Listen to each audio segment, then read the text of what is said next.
Hello students, welcome back to my YouTube channel. आज के lecture में हम देखेंगे chapter number 4 class 11th chemistry है, रासायनिक अबंधन तथा आणविक संरचना, chemical bonding and molecular structure. सबसे पहले देखेंगे रासायनिक अबंध क्या होता है। कोई भी परमाणु या फिर जो अणु होता है उनके बीच में बॉन्ड बनता है, उसे रासायनिक अबंध कहते हैं। और दूसरा है कि आणविक संरचना क्या होती है, कि जो भी मोलिक्यूल्स होते हैं उनकी पूरी संरचना है, किस प्रकार से वो दूसरे मोलिक्यूल से या फिर किस प्रकार दूसरे परमाणु से वो जुड़े हुए हैं, किस प्रकार दूसरे अणु से वो जुड़े हैं, उनको पूरा खोल के उनकी संरचना को देखना, वो उसकी आणविक संरचना होती है। तो ये चीज़ों को हम दो को डिटेल से पढ़ने वाले हैं। सबसे पहले देखेंगे कि रासायनिक अबंध क्या होता है। रासायनिक अबंध होता है कि विभिन्न रासायनिक स्पीसीज में उनके अनेक घटकों यानी परमाणुओं, आयनों इत्यादि को संलग्न यानी अलग अलग रखने वाले आकर्षण बल को ही संलग्न यानी मतलब साथ में रखने वाले आकर्षण बल को रासायनिक अबंध कहते हैं। यानी उनके बीच जो आकर्षण बल लगेगा, जिसके कारण उसके बीच में बॉन्ड बनेगा, उसे कहा जाता है रासायनिक अबंधन। किन के बीच में? जो रासायनिक स्पीसीज होती है उनमें उनके घटक होते हैं, कौन होते हैं? परमाणु या फिर आयन होते हैं, उनके बीच में। फिर यहाँ पे है कि बॉन्ड बनाने का क्या फ़ायदा है। इससे हम क्या कर सकते हैं, बॉन्ड के द्वारा स्थायित्व प्राप्त कर सकते हैं और उसकी ऊर्जा को भी कम कर सकते हैं। इससे क्या होगा कि जो भी मतलब यहाँ पे अणु, आयन, जो भी मोलिक्यूल होंगे उनके बीच में बॉन्ड बनेगा, तो फिर वहाँ पे स्थायित्व बढ़ जाएगा। क्योंकि अगर हम बॉन्ड बनाएंगे तो उसके अंदर क्या होगा, ऊर्जा मुक्त होगी, तो यहाँ पे स्थायित्व बढ़ने का चांसेस बढ़ जाता है और उसकी ऊर्जा भी कम हो जाती है। जब दो परमाणुओं के बीच में बंध बनता है और जो ऊर्जा मुक्त होती है उसे कहा जाता है बंध ऊर्जा। अगर हमें ये बॉन्ड तोड़ना है तब हम वापस उसको एनर्जी देंगे तो वो ऊर्जा कहेगी उसकी बंध वियोजन ऊर्जा। तो यहाँ पे बंध ऊर्जा तो हमेशा नेगेटिव होती है और बंध वियोजन ऊर्जा हमेशा पॉजिटिव होती है। फिर यहाँ पे नेक्स्ट है टॉपिक, वो है रासायनिक आबंधन की कोसेल लुईस अवधारणा, या फिर इसको लुईस कोसेल अवधारणा या फिर इसको अष्टक नियम भी कहते हैं। ये 1916 में दिया गया था, कोसेल और लुईस ने इसको दिया था। इसके अंदर लुईस ने अभिप्रेत किया कि, फिर से देखते हैं, इसमें लुईस ने ये अभिप्रेत दिया कि यानी उसने ये बताया कि परमाणु परस्पर रासायनिक आबंध द्वारा यानी केमिकल बॉन्ड के द्वारा संयुक्त यानी जुड़कर अपने स्थायी अष्टक को प्राप्त करते हैं। यानी इसने ये बताया कि परमाणु जब भी जुड़ेंगे, बॉन्ड बनाएंगे, तो वो अपने अष्टक को प्राप्त करते हैं। यही था लुईस की अवधारणा। फिर इसका उदाहरण इसने लिया कि सोडियम और क्लोरीन में सोडियम अपना एक इलेक्ट्रॉन क्लोरीन को सरलतापूर्वक देकर अपना स्थायी अष्टक प्राप्त करता है। सोडियम और क्लोरीन में देखिए तो सोडियम तो क्लोरीन को एक इलेक्ट्रॉन देता है, साथ ही क्लोरीन है वो एक इलेक्ट्रॉन ले लेता है और उसका भी अष्टक पूर्ण हो जाता है। फिर वो सोडियम आयन और क्लोराइड आयन बनते हैं। इसके अलावा भी यहाँ से सोडियम ने एक इलेक्ट्रॉन क्लोरीन को दिया और क्लोरीन ने एक इलेक्ट्रॉन ग्रहण किया और दोनों का अष्टक पूरा हो गया और यहाँ पे Na पॉजिटिव और Cl नेगेटिव आयन बनता है। अनेक अन्य उदाहरण देखें कुछ, जैसे कि Cl2, H2, F2 इत्यादि। इनमें क्या है, परमाणुओं में आबंध परस्पर इलेक्ट्रॉनों की सहभाजन यानी शेयरिंग के द्वारा निर्मित होते हैं। इनमें इलेक्ट्रॉन एक दूसरे शेयर करके फिर यहाँ पे सहभाजन से यहाँ पे आबंध यानी बॉन्ड बनता है। इस प्रक्रिया द्वारा इन अणुओं के परमाणु एक बाह्य स्थायी अष्टक अवस्था प्राप्त कर लेते हैं। इसमें मेन चीज यही है कि वो जो परमाणु है वो अपना अष्टक पूरा करता है, चाहे इलेक्ट्रॉन देके या फिर इलेक्ट्रॉन ग्रहण करके। फिर यहाँ पे वापस लुईस ने बोला कि एक अमेरिकी रसायनज्ञ G.N. लुईस ने परमाणु की संयोजकता यानी वैलेंसी इलेक्ट्रॉन कौन होते हैं, जो कि बाह्यतम कोश में इलेक्ट्रॉन उपस्थित होते हैं, वही उसके वैलेंसी इलेक्ट्रॉन होते हैं। इनको निरूपित करने के लिए उसने कुछ सरल संकेतनों यानी कुछ सिंबल ऐसे दिए जिनको लुईस प्रतीक कहा जाता है। उदाहरण यानी दूसरे आवर्त के तत्वों के लिए लुईस प्रतीक यानी उसका जो संयोजकता इलेक्ट्रॉन है, उसका जो वैलेंसी इलेक्ट्रॉन है, वो जैसे लिथियम में 1 होता है, बेरिलियम में 2, बोरोन में 3 होते हैं लास्ट में। तो ये आप इसके इलेक्ट्रॉनिक विन्यास के अकॉर्डिंग देख सकते हो, या फिर वर्ग का जो सामान्य इलेक्ट्रॉनिक विन्यास है उसके अकॉर्डिंग ये होता है। तो यहाँ पे नियोन के पास यहाँ पे पूरे 8 है, फ्लोरीन के पास यहाँ पे 7 है, ऑक्सीजन के पास 6 है, नाइट्रोजन के पास 5, कार्बन के पास 4 यानी कार्बन 4 बॉन्ड बनाता है, बोरोन 3 बनाता है, बेरिलियम 2 और लिथियम सिंगल बॉन्ड बनाता है।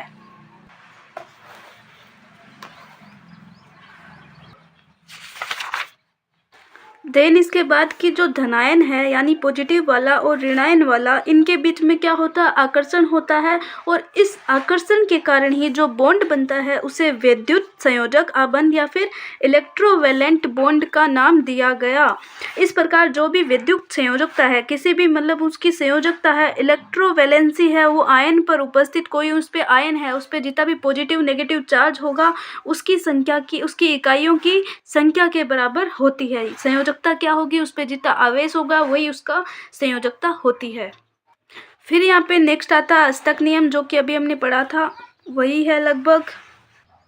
अष्टक नियम में यह है कि परमाणु का संयोजन, परमाणु कैसे जुड़ते हैं, उनमें जो संयोजक इलेक्ट्रॉन होते हैं उनके एक परमाणु से दूसरे परमाणु पर स्थानांतरण यानी शेयरिंग के द्वारा, या फिर संयोजक इलेक्ट्रॉनों के सहभाजन, ये भी शेयरिंग के द्वारा होता है। ट्रांसफर इसको स्थानांतरण और विनिमय बोल दो। एक इलेक्ट्रॉन एक परमाणु से दूसरे परमाणु के ऊपर इलेक्ट्रॉनों का स्थानांतरण। संयोजक यानी वो जोड़े के अंदर होंगे, और संयोजक इलेक्ट्रॉनों के या फिर सहभाजन यानी शेयरिंग या फिर विनिमय, दो चीज हो गई यहाँ पे। एक हो गया विनिमय, दूसरा हो गया यहाँ पे शेयरिंग। दोनों वैसे एक ही चीज है। इस प्रक्रिया के अंदर परमाणु अपने संयोजकता कोष में अष्टक प्राप्त करते हैं। इसके अंदर भी वो अपना अष्टक प्राप्त करेंगे और इसे ही अष्टक नियम कहते हैं। देन यहाँ पे आता है सहसंयोजी आबंध यानी सहसंयोजी बंध। ये क्या होता है, इलेक्ट्रॉनों में जो सहभाजन, साझाकरण या फिर शेयरिंग होती है उसके द्वारा जो बॉन्ड बनता है उसे सहसंयोजी बंध कहते हैं। यहाँ पे अष्टक प्राप्त करते हैं इसलिए इसको अष्टक नियम बोला, लेकिन इससे वो अपना एक बॉन्ड भी तो बना रहे हैं, इसे कहा जाता है सहसंयोजी बंध। जैसे यहाँ पे क्लोरीन है और ये भी क्लोरीन है, तो यहाँ पे इसके पास है 7 इलेक्ट्रॉन, इसके पास भी 7 इलेक्ट्रॉन है। इनको बॉन्ड भी बनाना है, इनको अष्टक भी पूरा करना है, तो ये अपना एक इलेक्ट्रॉन और ये अपना एक इलेक्ट्रॉन मिला के यहाँ पे बॉन्ड बना लेगा। जैसे दोनों ने एक एक इलेक्ट्रॉन शेयर किया और इसके पास भी 8 इलेक्ट्रॉन हो गए और इसके पास भी 8 हो गए, यानी इन्होंने अष्टक भी पूरा कर लिया और साथ में एक इन्होंने अपना सहसंयोजी बॉन्ड भी बना लिया। अब यहाँ पे जो ऐसे डॉट है ये इलेक्ट्रॉनों को यहाँ पे निरूपित करते हैं, इसे लुईस बिंदु संरचनाएं कहते हैं। जो भी इलेक्ट्रॉन को डॉट के रूप में लिखा गया है उसे लुईस बिंदु संरचनाएं कहते हैं।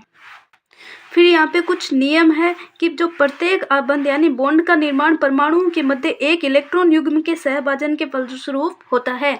यानी सिर्फ एक इलेक्ट्रॉन के द्वारा नहीं होगा, 3 के भी द्वारा नहीं होगा, यहाँ पे 2 इलेक्ट्रॉन तो मिनिमम होने ही चाहिए। तो यहाँ पे ये जो युग्म होता है, इनका जोड़ा होता है, उसी के द्वारा यहाँ पे बॉन्डिंग होती है। फिर यहाँ पे है कि संयुक्त होने वाला जो प्रत्येक परमाणु है वो सहभाजित युग्म में एक एक इलेक्ट्रॉन का योगदान देता है। ऐसा नहीं है कि एक साइड से दोनों इलेक्ट्रॉन आ रहे हैं, दोनों साइड से एक एक इलेक्ट्रॉन आना चाहिए। दोनों की इसमें शेयरिंग होती है। इलेक्ट्रॉनों के सहभाजन के फलस्वरूप संयुक्त होने वाले परमाणु अपने बाह्यतम कोश में उत्कृष्ट गैस विन्यास प्राप्त करता है। यानी इसमें क्या होगा कि अगर वो अष्टक नियम या फिर अष्टक अपना पूर्ण कर लिया, मतलब उसका जो इलेक्ट्रॉनिक विन्यास है वो उत्कृष्ट गैस यानी अक्रिय गैस के समान हो जाएगा। फिर यहाँ पे है कि जो हाइड्रोजन परमाणु है वो इलेक्ट्रॉनों का ड्यूप्लेट यानी द्विक प्राप्त करते हैं, क्योंकि उसके पास तो एक ही इलेक्ट्रॉन होता है, वो अपना अष्टक प्राप्त नहीं कर सकते। और हीलियम है, यानी हीलियम का विन्यास इसने बना लिया, 2 इलेक्ट्रॉन हो गए तो हीलियम का विन्यास यानी अक्रिय गैस के समान हो गया इसका विन्यास। और ये ऑक्सीजन ऑक्टेट प्राप्त करता है। यहाँ पे जो ऑक्सीजन है उसके पास तो दोनों साइड से एक एक इलेक्ट्रॉन हो गया। H2O का ये है यहाँ पे बॉन्ड, तो यहाँ पे ऑक्सीजन के पास तो 8 इलेक्ट्रॉन हो गए यानी ऑक्टेट उसने प्राप्त कर लिया, लेकिन हाइड्रोजन यहाँ पे द्विक ही प्राप्त करता है। अब यहाँ पे देखिए कार्बन और क्लोरीन, तो इनके चारों ओर देखें तो ये अपना अष्टक प्राप्त कर रहे हैं चारों ओर से, और प्रत्येक इलेक्ट्रॉन अष्टक इसमें प्राप्त कर रहा है। पर क्लोरीन परमाणुओं के प्रत्येक जो इलेक्ट्रॉन है वो अष्टक प्राप्त कर रहे हैं। यहाँ पे देख लो, ये भी अष्टक प्राप्त कर लिया, ये भी अष्टक, चारों ओर जो चारों है वो अष्टक प्राप्त कर लिया। और क्लोरीन की संयोजकता 4 होती है, इसलिए 4 बॉन्ड बना लेगा। फिर यहाँ पे है कि एक इलेक्ट्रॉन युग्म है, यानी एक इलेक्ट्रॉन युग्म के अंदर 2 इलेक्ट्रॉन होंगे, उनके द्वारा सहयुग्म में जुड़ा हुआ 2 परमाणु एकल सहसंयोजी आबंध यानी सिंगल कॉन्वलेंट बॉन्ड द्वारा आबंधित कहलाते हैं। अगर एक इलेक्ट्रॉन युग्म होगा तो उनके बीच सिंगल बॉन्ड होगा। फिर है कि यहाँ पे अगर 2 परमाणुओं के मध्य यदि 2 इलेक्ट्रॉन युग्म है, इलेक्ट्रॉन 4 हो गए और इलेक्ट्रॉन युग्म 2 हो गए, उनका सहभाजन होता है, जुड़ते हैं, तो उनके बीच का जो आबंध है, बॉन्ड है, वो द्विआबंध या फिर डबल बॉन्ड कहलाता है। अगर 2 इलेक्ट्रॉन है वो 2-2 का युग्म हो गया तो डबल बॉन्ड। अगर यहाँ पे एक इलेक्ट्रॉन युग्म का हुआ, उनके बीच जब बॉन्ड बनेगा तो वो सिंगल बॉन्ड होगा। जैसे यहाँ पे CO2 है तो इसके अंदर देखें तो यहाँ पे जो दो दो युग्म है वो यहाँ पे शेयरिंग हो रहा है, 2 इलेक्ट्रॉन युग्म है तो यहाँ पे डबल बॉन्ड बना है दोनों साइड ही। फिर यहाँ पे है कि अगर उनके बीच में 3 इलेक्ट्रॉन युग्मों का सहभाजन होता है तो इसे ट्रिपल बॉन्ड कहते हैं। जैसे कि यहाँ पे नाइट्रोजन अणु में देखें तो यहाँ पे ट्रिपल बॉन्ड बन रहा है, 4 कर दिया मैंने। यहाँ पे 3 बॉन्ड बन रहे हैं यानी टोटल 6 इलेक्ट्रॉन और 3 इलेक्ट्रॉन युग्म। फिर यहाँ पे नेक्स्ट टॉपिक है कि सरल अणुओं का लुईस निरूपण या फिर लुईस संरचनाएं क्या होती है। इसमें क्या होगा कि जो लुईस बिंदु संरचनाएं हैं यानी जो इलेक्ट्रॉन हमने लिख के देखे थे, इलेक्ट्रॉन को डॉट के रूप में लिखा था, उन्हें उनके द्वारा सहभाजित इलेक्ट्रॉन युग्म जो इलेक्ट्रॉनों के युग्म थे तथा साथ ही अष्टक नियम के अनुसार अणुओं और आयनों के अंदर आबंधन यानी बॉन्डिंग का इसमें चित्रण किया जाता है।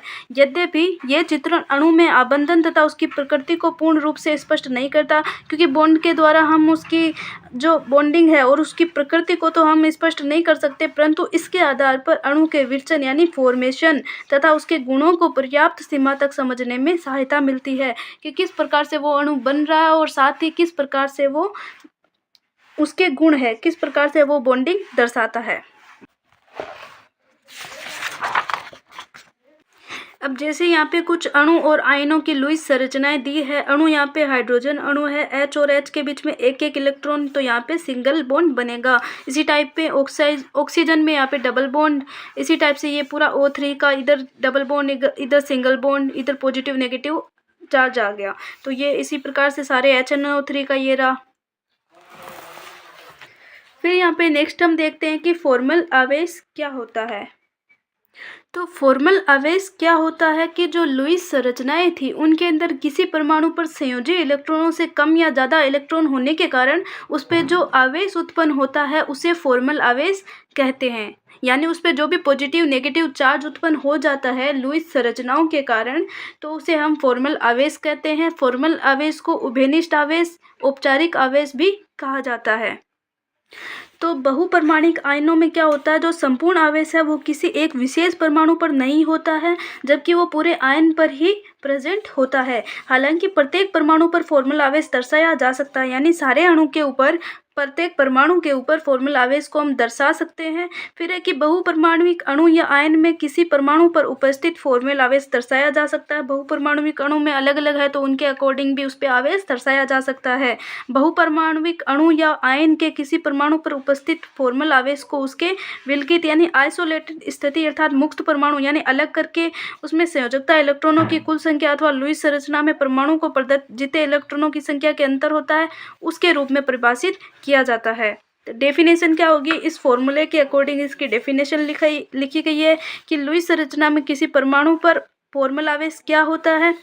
पहले तो मुक्त परमाणु में संयोजकता इलेक्ट्रॉनों की जितनी भी संख्या होगी उसके अंदर से हम यहाँ पे माइनस करेंगे जो भी एकांकी युग्म है उसकी इलेक्ट्रॉनों की कुल संख्या यानी एकांकी युग्म है, और फिर उसमें से माइनस करेंगे 1/2 लगा के कोष्ठक में, या फिर यानी सहभाजित इलेक्ट्रॉनों की कुल संख्या, जितने शेयर हो रहे हैं वो वाले इलेक्ट्रॉनों की कुल संख्या।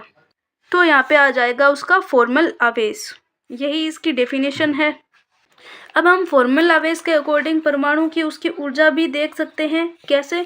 क्योंकि जो साधारणतः क्या होता है कि न्यूनतम ऊर्जा वाली जो संरचना होती है वो होती है जिसके परमाणुओं के ऊपर न्यूनतम फॉर्मल आवेश होता है तो वो न्यूनतम ऊर्जा वाली होगी, और जिसके ऊपर ज़्यादा होगा तो वो अधिकतम ऊर्जा वाली संरचना होगी। फिर है कि फॉर्मल आवेश का सिद्धांत आबंधन की शुद्ध सहसंयोजी प्रकृति पर आधारित है। इम्पोर्टेंट है, किस पे आधारित है कि ये आवेश है, ये आवेश का फॉर्मल आवेश का सिद्धांत आबंधन की शुद्ध सहसंयोजी प्रकृति के ऊपर आधारित है, जिसमें आबंधित परमाणुओं के मध्य इलेक्ट्रॉनों का सहभाजन समान रूप से होता है। सहभाजन यहाँ पे इलेक्ट्रॉनों की शेयरिंग है वो समान रूप से होती है, किसके अंदर शुद्ध सहसंयोजी प्रकृति पर आधारित है। फिर यहाँ पे नेक्स्ट और इम्पोर्टेंट टॉपिक है कि अष्टक नियम की सीमाएं या फिर कमियां, अपवाद, जो भी इसको बोल दो। फिर है केंद्रीय, इसमें मुख्य अपवाद निम्न है कि केंद्रीय परमाणु का अष्टक अपूर्ण होता है यदि। तो फर्स्ट वाला अपवाद हो गया कि केंद्रीय परमाणु का जो अष्टक है वो अपूर्ण होता है। इनमें क्या होता है, इनके बाह्यतम कोश के अंदर इलेक्ट्रॉन की संख्या 8 से कम होती है। यानी कुछ यौगिकों में केंद्रीय परमाणु के चारों ओर उपस्थित इलेक्ट्रॉनों की संख्या 8 से कम होती है। ये मुख्यतः उन तत्वों के यौगिकों में होता है जिनमें संयोजकता इलेक्ट्रॉनों की संख्या 4 से भी कम होती है। उदाहरण के लिए यहाँ पे LiCl, BeH2 और BCl3। लिथियम, बेरिलियम, बोरोन यहाँ पे मेन है। इनमें क्या होता है कि इलेक्ट्रॉनों की संख्या 1, 2 और 3 होती है। अष्टक पूरा करने के लिए इनको बहुत ज़्यादा इलेक्ट्रॉन शेयरिंग करनी पड़ेगी। अन्य अपवाद यहाँ पे AlCl3, BF3 ये हो गए, याद रखने हैं। फिर है कि विषम इलेक्ट्रॉन या फिर ओड इलेक्ट्रॉन अणु। इसमें क्या होता है, उन अणुओं जिनमें इलेक्ट्रॉनों की कुल संख्या है वो विषम या फिर ओड होती है। इनमें जो कुल इलेक्ट्रॉनों की या फिर संयोजी इलेक्ट्रॉन केंद्रीय परमाणु के इलेक्ट्रॉनों की संख्या वो 8 से अधिक होती है। इसमें क्या होता है कि वे प्रजातियां जिनमें इलेक्ट्रॉनों की कुल संख्या विषम होती है विषम इलेक्ट्रॉन प्रजातियां कहलाती है। यानी इसके अंदर विषम इलेक्ट्रॉन ओड इलेक्ट्रॉन अणु उपस्थित होते हैं। कौन कौन से होते हैं, यहाँ पे NO2 देख लो, नाइट्रोजन डाइऑक्साइड और NO, इनके अंदर सभी परमाणु अष्टक नियम का पालन नहीं कर पाते। ये भी इनके अपवाद है। फिर है कि प्रसारित या फिर एक्सपेंडेड अष्टक। इसमें क्या होता है कि जो केंद्रीय परमाणु होता है उसके अंदर इलेक्ट्रॉनों की संख्या है वो 8 से भी ज़्यादा होती है।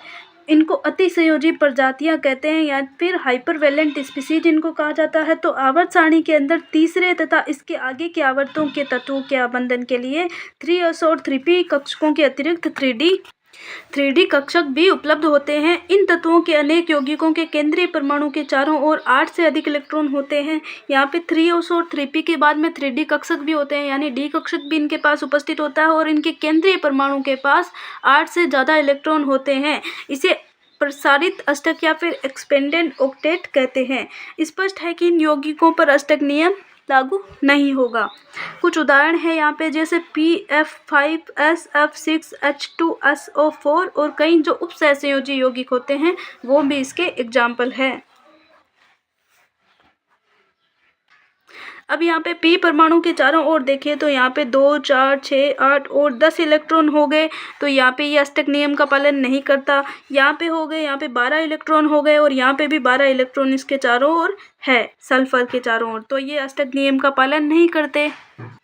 फिर यहाँ पे है कि यहाँ पे तो हम देख रहे हैं सल्फर के चारों ओर 12 इलेक्ट्रॉन है तो अष्टक नियम का पालन नहीं करता। लेकिन कुछ सल्फर के ऐसे भी अणु हैं जिनके अंदर क्या होता है, अष्टक उपस्थित होता है। कैसे, जैसे यहाँ पे HCl2 इनके बीच भी देख लो, यहाँ पे 8 ही इलेक्ट्रॉन है।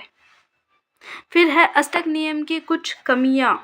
फर्स्ट यहाँ पे आती है, तो यह स्पष्ट है कि अष्टक नियम उत्कृष्ट गैसों की रासायनिक अक्रियता पर आधारित है, परंतु कुछ उत्कृष्ट गैसों जैसे जिनोन और क्रिप्टोन ऑक्सीजन तथा फ्लोरोन से भी संयोजित होती है तथा कई यौगिक बनाती है, जैसे JeF2, KrF2 और GeOF2।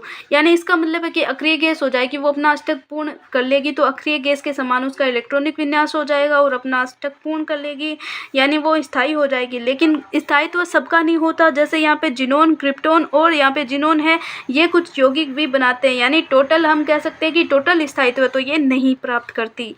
अष्टक सिद्धांत है वो अणु की आकृति स्पष्ट नहीं कर सकता।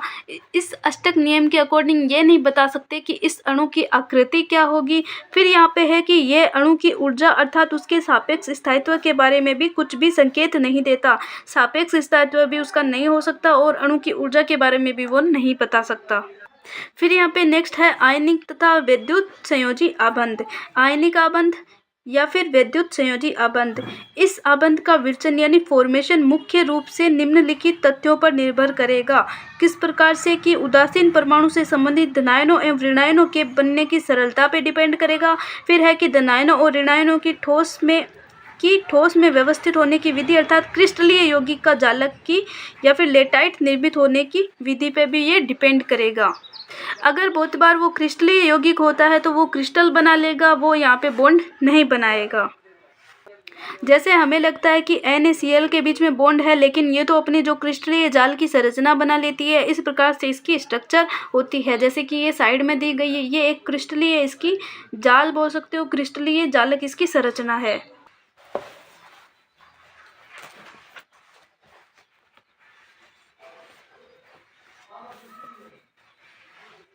फिर यहाँ पे है कि ये स्पष्ट है कि जो आयनिक आबंध है वो निम्न आयनन एंथैल्पी तथा अपेक्षाकृत निम्न इलेक्ट्रॉन लब्धि एंथैल्पी वाले तत्वों के बीच अधिक सरलता से बनते हैं। तो ये याद रखनी है किस प्रकार से वो इजी बन सकते हैं, क्या कंडीशन है? निम्न आयनन एंथैल्पी और निम्न इलेक्ट्रॉन लब्धि एंथैल्पी वाले तत्वों के बीच इजली आयनिक बंध बन जाते हैं। फिर है कि अधिकांश आयनिक यौगिकों के जो धनायन है वो धात्विक तत्वों से तथा ऋणायन है वो अधात्विक तत्वों से बने होते हैं। दो अधात्विक तत्वों से बनने वाला अमोनियम आयन एक अपवाद है इसका। फिर है कि ये अनेक यौगिकों में धनायन के रूप में भी होता है, जैसे NaCl में N पॉजिटिव Cl नेगेटिव। फिर है कि यहाँ पे आयनिक यौगिकों के क्रिस्टल में धनायन और ऋणायन त्रिविम रूप से निर्मित रूप से व्यवस्थित रहते हैं। ये आयन कूलामी अनोन्य या फिर कूलामी अनोन्य बलों द्वारा कूलाम बल के द्वारा परस्पर जुड़े रहते हैं। आयनों के आकार, उनके निर्जन यानी पैकिंग क्रम और तथा अन्य कारणों के आधार पर ये यौगिक विभिन्न क्रिस्टलीय संरचनाओं में भी क्रिस्टलीकृत या फिर बन जाते हैं। उदाहरण के लिए यहाँ पे NaCl यानी NaCl की क्रिस्टलीय संरचना यहाँ पे दर्शाई गई है, या एक में इसमें NaCl इस टाइप से यहाँ पे पूरी संरचना या फिर खनिज नमक की ये संरचना है।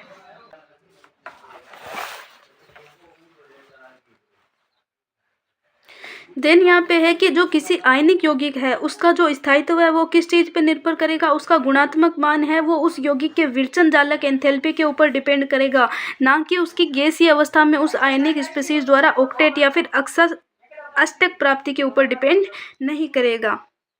तो यहाँ पे जालक एंथैल्पी या फिर जालक ऊर्जा क्या होती है? किसी आयनिक ठोस के एक मोल यौगिक को गैसीय अवस्था में संघटक आयनों में पृथक या फिर अलग करने के लिए आवश्यक ऊर्जा को उस यौगिक की जालक एंथैल्पी कहते हैं। तो यहाँ पे NaCl की जालक एंथैल्पी 788 किलो जूल मोल प्रति मोल है। इसका अर्थ है कि एक मोल ठोस NaCl को एक मोल Na पॉजिटिव तथा एक मोल Cl नेगेटिव में अनंत दूरी तक पृथक करने के लिए इतनी ऊर्जा की आवश्यकता होती है। यानी NaCl है तो इनको तोड़ने के लिए जो ऊर्जा लगेगी वो है यहाँ पे जालक एंथैल्पी या फिर जालक ऊर्जा। फिर यहाँ पे है आबंध प्राचल या फिर आबंध लंबाई क्या होती है? बॉन्ड की लंबाई। तो किसी अणु के आबंधित परमाणुओं के नाभिकों के बीच की साम्यावस्था दूरी आबंध लंबाई कहलाती है। दो अणु हैं, उनके बीच बॉन्ड बना है और इनके जो नाभिकों के बीच की जो दूरी है उसे ही उसकी आबंध लंबाई कहते हैं। आबंध लंबाई स्पेक्ट्रमी एक्स किरण विवर्तन तथा इलेक्ट्रॉन विवर्तन इन विधियों की सहायता से ज्ञात की जाती है। फिर है कि आबंधित अवस्था के अंदर किसी परमाणु के जो क्रोड है वो अन्य संलग्न परमाणु के क्रोड के संपर्क में होता है, उसकी त्रिज्या उसकी सहसंयोजी त्रिज्या मानी जाती है। यहाँ पे जो भी उसकी ये त्रिज्या है अगर इस टाइप से वो जुड़ा है तो ये उसकी सहसंयोजी त्रिज्या मानी जाती है, क्योंकि इनके बीच में सहसंयोजित बॉन्ड है। सहसंयोजी त्रिज्या एक ही अणु में आबंधित दो समरूप परमाणुओं के बीच की दूरी का आधा भाग होती है। इनके जो बीच की दूरी है उसका जो आधा भाग होगा यहाँ से वो उसकी सहसंयोजी त्रिज्या मानी जाती है। फिर यहाँ पे आती है वान डेर वाल त्रिज्या। तो वान डेर वाल त्रिज्या वो अनाबंधित अवस्था में संयोजी कोष सहित परमाणु का जो समग्र आकार निरूपित करती है। इसके अंदर संयोजी कोष का जो पूरा परमाणु का आकार ये नियमित करती है, निरूपित इसमें पूरा उसका आकार पता चलता है। वान डेर वाल त्रिज्या ठोस अवस्था में विभिन्न अणुओं के दो समरूप परमाणुओं के बीच की दूरी का आधा भाग होती है। यानी ठोस अवस्था के जब अंदर अणु होंगे तो उनके जो समरूप परमाणु है उनके बीच की ये दूरी है, इनका जो आधा भाग है वो उसकी वान डेर वाल त्रिज्या होती है। फिर यहाँ पे है आबंध कोण। तो आबंध कोण क्या होता है? किसी अणु के केंद्रीय परमाणु के आसपास उपस्थित आबंधन इलेक्ट्रॉन युग्म को धारण करने वाले ऑर्बिटलों के बीच बनने वाले कोण को आबंध कोण कहते हैं। ये यहाँ पे केंद्रीय परमाणु है और ये इसके ऑर्बिटल है, इनके बीच में जो 104.5 डिग्री कोण बन रहा है यही उसका आबंध कोण है।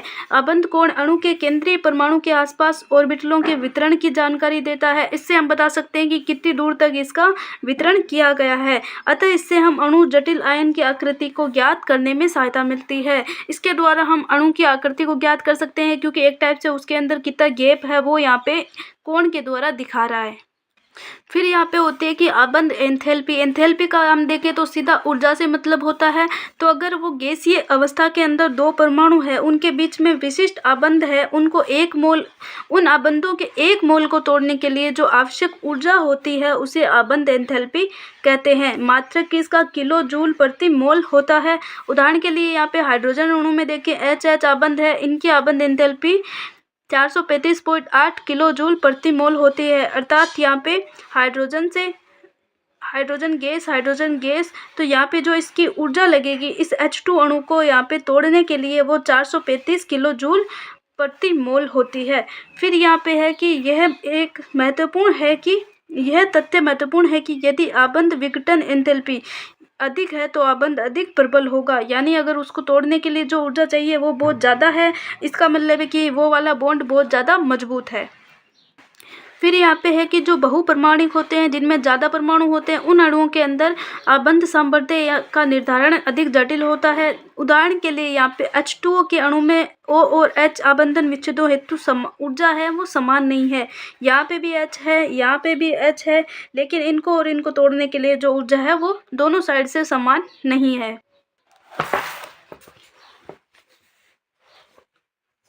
जैसे कि हमने यहाँ पे H2O को H और OH के अंदर तोड़ा तो ये 502 ऊर्जा यहाँ पे लगानी पड़ी, लेकिन अब हम OH को तोड़ रहे हैं तो यहाँ पे 427 किलो जूल प्रति मोल ऊर्जा लगानी पड़ी, यानी दोनों जो ऊर्जा है वो O और H के बीच में जो लग रही है वो दोनों समान नहीं है। फिर है कि डेल H नेगेटिव मानों में अंतर, या फिर ये ऊर्जा ये दर्शाता है कि परिवर्तित रासायनिक परिस्थिति के कारण द्वितीय OH आबंध में कुछ परिवर्तन आता है। यही कारण है कि OH आबंध की एंथैल्पी है वो विभिन्न अणुओं की, जैसे एथेनॉल तथा जल में भिन्न होती है। एथेनॉल के लिए ये और भी ज़्यादा अलग हो जाएगी और जल के अंदर ये पहले से अलग है। इसलिए बहुपरमाणुक अणुओं में माध्य अथवा औसत आबंध ऊर्जा नामक पद का प्रयोग किया जाता है। तो हम इसमें अलग अलग ऊर्जा तो नहीं देख सकते, इसलिए उसका जो माध्य मान, औसत मान निकाल के उसकी ऊर्जा को लिखते हैं। इसे प्राप्त करने के लिए कुल आबंधन वियोजन एंथैल्पी के मान को विच्छेदित आबंधों की संख्या द्वारा विभाजित किया जाता है। उदाहरण के लिए यहाँ पे इस प्रकार से लगाते हैं, टोटल यहाँ पे दोनों लिख के उसमें 2 का भाग लगा देंगे तो ये वाली इसकी औसत आ जाएगी। जल के लिए यहाँ पे देखा गया औसत आबंध एंथैल्पी, जैसे हम औसत निकालते हैं उसी टाइप से। फिर यहाँ पे नेक्स्ट आता है आबंध कोटि। तो आबंध कोटि क्या होता है? सहसंयोजी आबंध की जो लुईस व्याख्या के अनुसार किसी अणु में 2 परमाणुओं के मध्य आबंधों की संख्या है वो आबंध कोटि या फिर बॉन्ड ऑर्डर कहलाती है। जितने उनके बीच में आबंध या फिर बॉन्ड बन रहे हैं वही उसकी बॉन्ड ऑर्डर या फिर आबंध कोटि कहलाती है। H2 में देखें तो 1 सहभाजित इलेक्ट्रॉन युग्म है, O2 जिसमें 2 सहभाजित इलेक्ट्रॉन युग्म है, N2 में 3 इलेक्ट्रॉन युग्म है। तो इसकी जो पहले हाइड्रोजन के बीच 1 बॉन्ड तो 1, ऑक्सीजन के बीच 2 और नाइट्रोजन के बीच में यहाँ पे आबंध कोटि 3 हो गई। इसी प्रकार यहाँ पे CO के अंदर देखें तो यहाँ पे क्या है, 3 सहभाजित इलेक्ट्रॉन युग्म है तो आबंध कोटि 3 हो गई। N2 के अंदर 3 है और इसका जो डेल H का मान है वो 946 किलो जूल प्रति मोल होता है, जो कि एक द्विपरमाणुक अणु के लिए सर्वाधिक है। फिर यहाँ पे है कि सम इलेक्ट्रॉनी अणुओं के अंदर तथा आयनों के अंदर आबंध कोटि समान होती है। जैसे F2 और O2 के अंदर दोनों के अंदर आबंध कोटि 1 है। इसी प्रकार N2CO और NO+ की आबंध कोटि 3 होती है। तीनों की अणुओं की स्थायित्व को समझने के लिए एक उपयोगी सामान्य सहबंध ये दर्शाता है कि आबंध कोटि बढ़ने पर आबंध एंथैल्पी बढ़ती है जबकि आबंध लंबाई घटती है। जैसे जैसे बॉन्ड ज़्यादा हो रहे हैं तो उसकी जो बॉन्ड की लंबाई है वो तो कम हो रही है, लेकिन जो उसकी आबंध की एंथैल्पी है, ऊर्जा वाला मान है उनको तोड़ने के लिए, वो इंक्रीज हो रहा है। नेक्स्ट टॉपिक है यहाँ पे अनुनादी संरचनाएं। तो अनुनादी संरचनाएं क्या होती है? इसके अनुसार कि जब किसी अणु को केवल एक लुईस संरचना द्वारा निरूपित नहीं किया जा सकता, बल्कि उसकी जो समान ऊर्जा नाभिकों की समान स्थितियों तथा समान आबंधी एवं अनाबंधी इलेक्ट्रॉन युग्मों वाली कई संरचनाएं, बहुत सारी अलग अलग संरचनाएं बना दी जाती है, यानी उसके एक टाइप से दूसरे रूप बना दिए जाते हैं। सेम ही उनकी ऊर्जा सब कुछ समान होते हैं, उनमें जो इलेक्ट्रॉन युग्म होते हैं वो भी सभी समान होते हैं।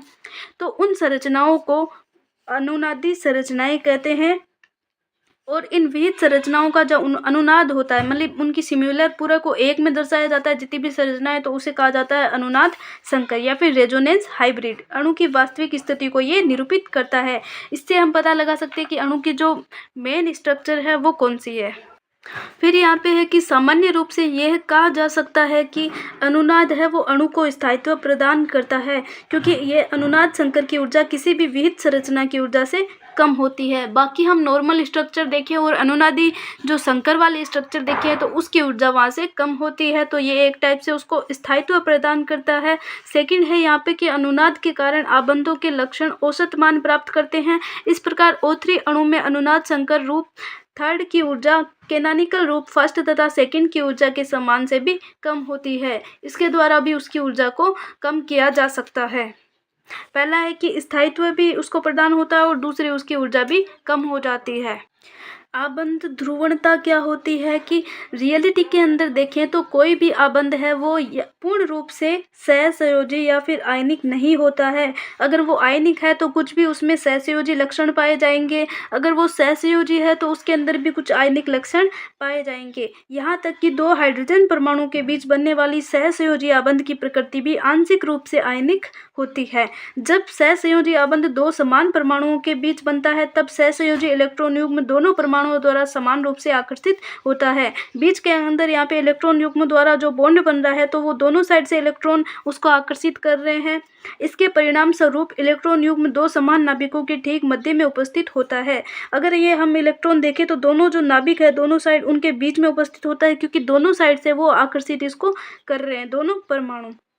इस प्रकार प्राप्त आबंध है वो अध्रुवीय सहसंयोजी आबंध कहलाता है।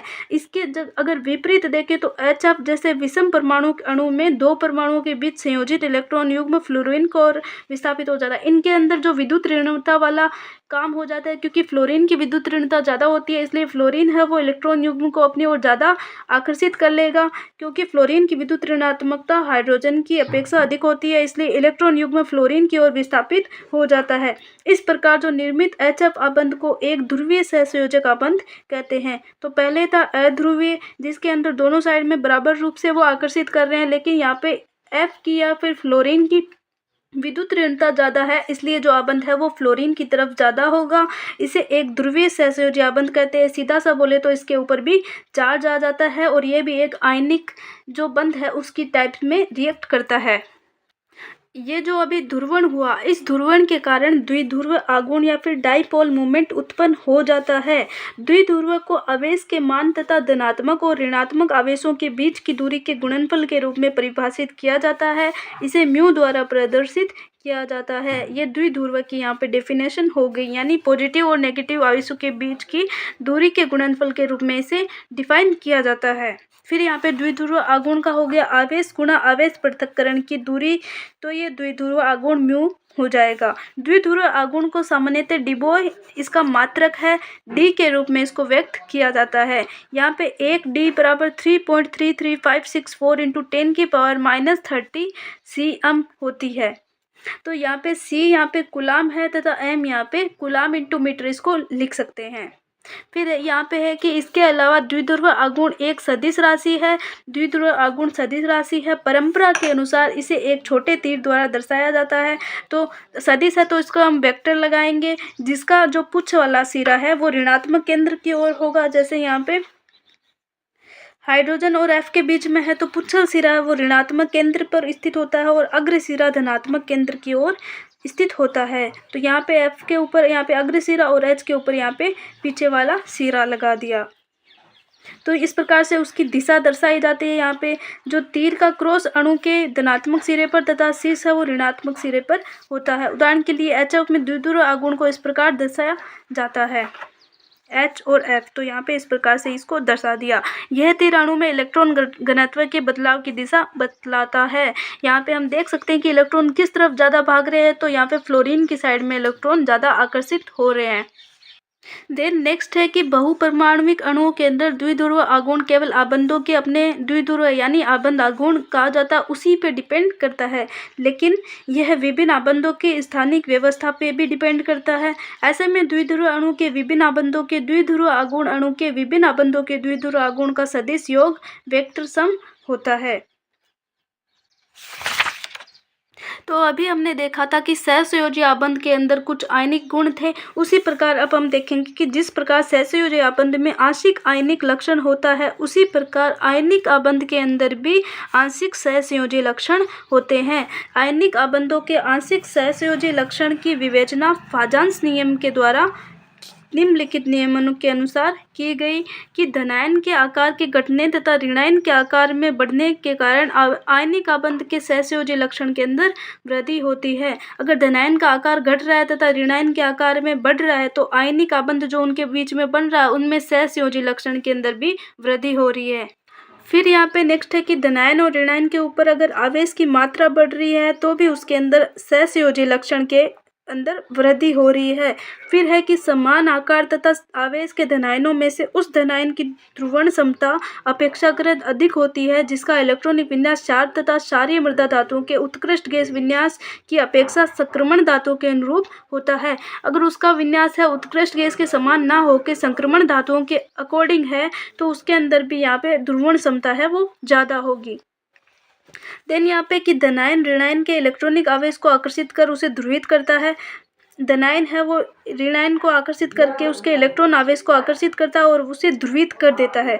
फलतः उनके मध्य आवेश की मात्रा बढ़ती है। यह प्रक्रिया सहसंयोजी आबंध निर्माण के अनुरूप है जिसमें दो नाभिकों के मध्य इलेक्ट्रॉन आवेश घनत्व के अंदर वृद्धि होती है। धनायन की ध्रुवण क्षमता है वो ऋणायन की विद्युत ध्रुवणता तथा ऋणायन के ध्रुवण की मात्रा इत्यादि वे कारक है जो कि किस पे डिपेंड करते हैं, संयोजकता आबंध की सहसंयोजकता के प्रतिशत को निर्धारित करते हैं। किसमें आयनिक आबंध की सहसंयोजकता लक्षण उसके अंदर आ रहे हैं ये उस पर डिपेंड करते हैं। कौन कौन? धनायन की ध्रुवण क्षमता, ऋणायन की ध्रुवता और ऋणायन के ध्रुवण की मात्रा इत्यादि ये कारक है जो सहसंयोजकता वाला प्रतिशत आयनिक आबंध के अंदर दिखाते हैं।